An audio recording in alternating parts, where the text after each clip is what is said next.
최근 대한민국 법조계가 유례없는 혼란에 빠졌습니다. 쌍방울 대북 송금 사건을 수사했던 박상용 검사가 공수처의 수사 대상이 되며 직무가 정지되었습니다.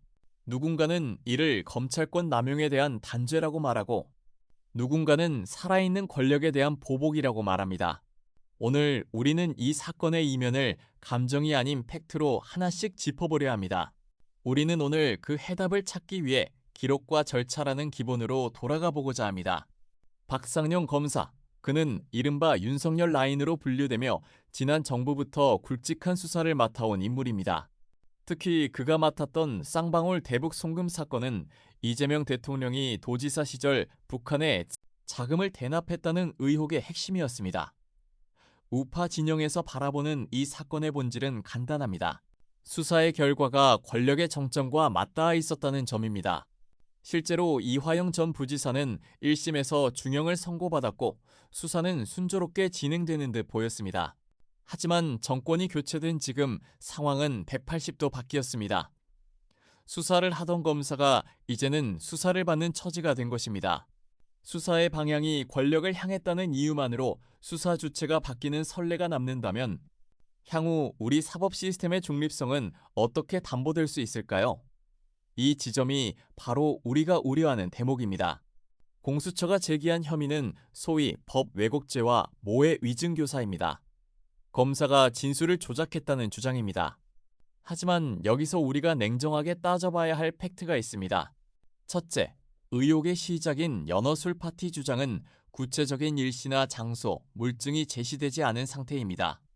둘째, 우리 법체계에서 검사의 수사 행위를 법 왜곡이라는 모호한 잣대로 처벌하기 시작하면 앞으로 어떤 검사가 정치적으로 민감한 수사를 소신 있게 할 수 있겠느냐는 우려입니다. 입증되지 않은 주장이 국가기관의 직무정지로 이어지는 과정, 이것이 과연 우리 법조계가 지켜온 엄격한 증거주의에 부합하는지 묻지 않을 수 없습니다. 대한민국 헌법이 보장하는 검찰의 독립성이 구체적 증거가 아닌 정치적 공방에 의해 흔들리고 있다는 것이 현재 법조계 전문가들의 공통된 지적입니다. 지금 우파 시민들이 분노하는 지점은 단순히 박 검사 개인에 대한 동정이 아닙니다. 정권이 바뀌면 수사 결과도 바뀔 수 있다는 위험한 선례가 만들어지는 것에 대한 두려움입니다. 1500조의 국가부채와 대외적인 안보 위기 속에서 국가의 사정기관이 과거 수사를 뒤집는데 에너지를 쏟는 것이 과연 국익에 도움이 되는가 묻고 싶습니다. 사실관계가 명확했던 수사조차 정치적 해석에 따라 왜곡으로 둔갑한다면 대한민국 법치주의의 신뢰도는 바닥으로 추락할 수밖에 없습니다. 결국 진실은 법정에서 가려질 것입니다. 하지만 그 과정이 특정 세력의 뒤끝이나 길들이기로 비춰진다면 그것만으로도 법치는 이미 상처를 입은 것입니다. 박상용 검사 사건은 단순히 한 명의 검사가 물러나는 문제가 아닙니다.